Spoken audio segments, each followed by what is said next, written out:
Yo guys, Arm&Gun here. I'm going to talk about my Tavor TAR21 tonight. This is probably my go-to rifle in 223.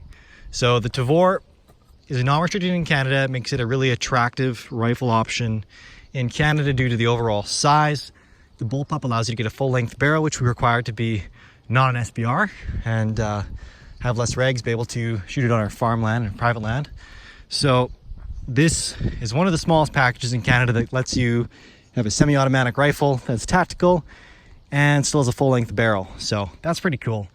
The X95 is an option here as well, though I have to say I like the TAR21 better for a couple reasons, mainly aesthetic and one ergonomic. So aesthetically, the TAR21, that's always just been the gun, the iconic bullpup for me. It's probably not a very good thing to say. Probably the AUG A3 would be a better one to go with there, but I don't know. I've always liked the TAR21. AUGs are banned in Canada. This is something I can actually have and shoot and enjoy, so that definitely puts it up the chain for me. But X95 did away with the grip it and rip it magwell mag release, and they're replaced with an index finger release up here. I don't like that as much. I definitely, like for a bullpup layout, the grip it and rip it works pretty well for me. I quite enjoy that. So the mag release, just really quickly, the ergs on the gun. So again, mag release up here, bolt release, put a mag in, bump this with your thumb. That closes the bolt, pretty good. You've got your safety selector. Unfortunately not ambi, just a marker over here. You can swap that out. I think I'm gonna do that myself. I already swapped out the trigger because the factory trigger was pretty awful. Even as far as bullpups go, Tavor does not have a very inspiring trigger. But Geisley fixed that. A few other companies did too, but I went with Geisley because they did both the bow and the trigger pack. The trigger pack swaps out really simple. Pop these two pins out, drops out, throw the Geisley in, pop it back, and you're good to go. That fixes most of the problems. But you still have like the creep, the over travel, things like that. But should you pop in the Geisley trigger bow, you can swap a lot of that out, and it is pretty amazing. I'll just show you guys real quick here. That's all your take up.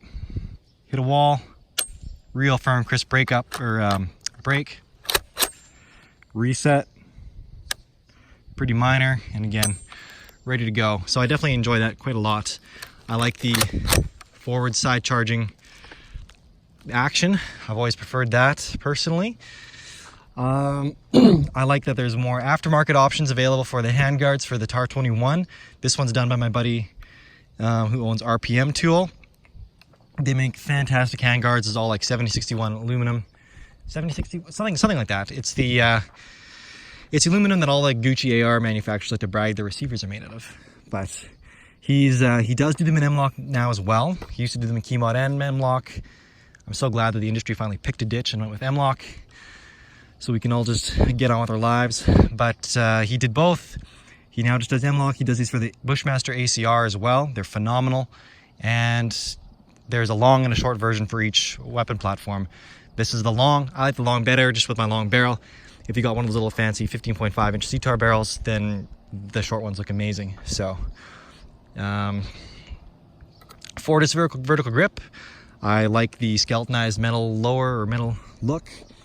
Fab Defense Podium Bipod. As far as bipod options go for a TAR21, this is pretty good. Some people either like these or hate these. Mine's been on my rifle for a while and I've left it on there. So it's compact, it's light, you don't really notice it's there. Honestly, it does. I think it gives it a bit of a beefier, kind of mean look. Maybe, in my opinion anyways, which I guess is all that counts for my own rifle. So then we've got the up front. I've got a AAC blast out. These are blast deflectors. I can talk more about these in another video. Basically, they just redirect concussion and blast forward, away from the shooter and anyone standing by. Anything with that's a break or a compensator generates concussion, so that's just part of dealing with that. This is AAC's combination compensator flash hider. It doesn't really generate that much, but it's a little bit, and I just had it, so I threw it on. That's it. That's really it. Otherwise, you can just, you can appreciate these things, whether they have a dinky little 5-round mag. This would be set up for maybe hunting, really high speed, low drag type operation. all the way to the Surefire 100 round quad stack coffin mag. Pretty cool. I think that's just cool for looks. In Canada, we're stuck with 5 rounds no matter what the actual true capacity could have been. They're all just pinned to 5 anyway, so I don't even shoot this thing. It's just for looks. For as weird as that may be. But let's kind of jaunt over to my super humble range. Just a few plates, fire a few shots, and wrap up this video.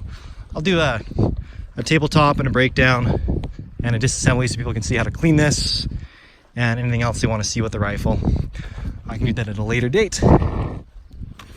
This is meant just to be kind of like a first-person perspective shooting the rifle, which I definitely enjoy.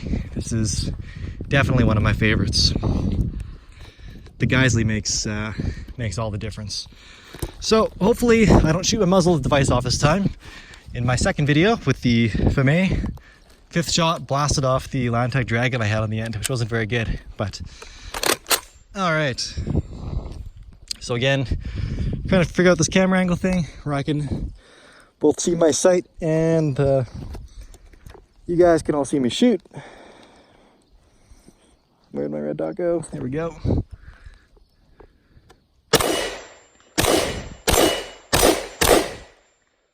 Pretty sweet shooter. Again, super fast, super slow. I grabbed the quad stack, which is empty.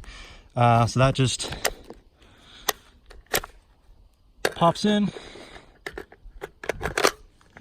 hit the release with your thumb, and you're ready to go again. So definitely pretty slick in my opinion.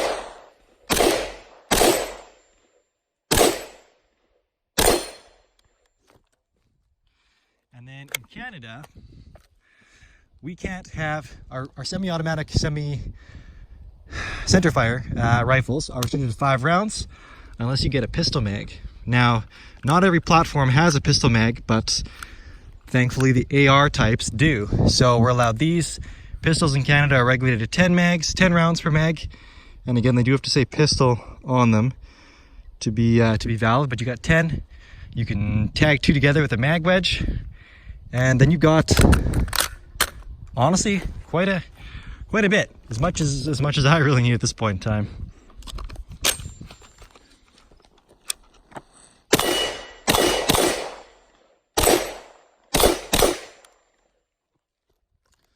Overall, pretty sweet system. I'm a big fan. I definitely, if you haven't tried one out before, I know there's lots of other options in places like USA, so lots of times things with the Tavor get overlooked, but really cool weapon system. Just highly recommend you go with the Geisley, and then if you want a better rail up front, I love the RPM handguards. So thanks guys, see you next time.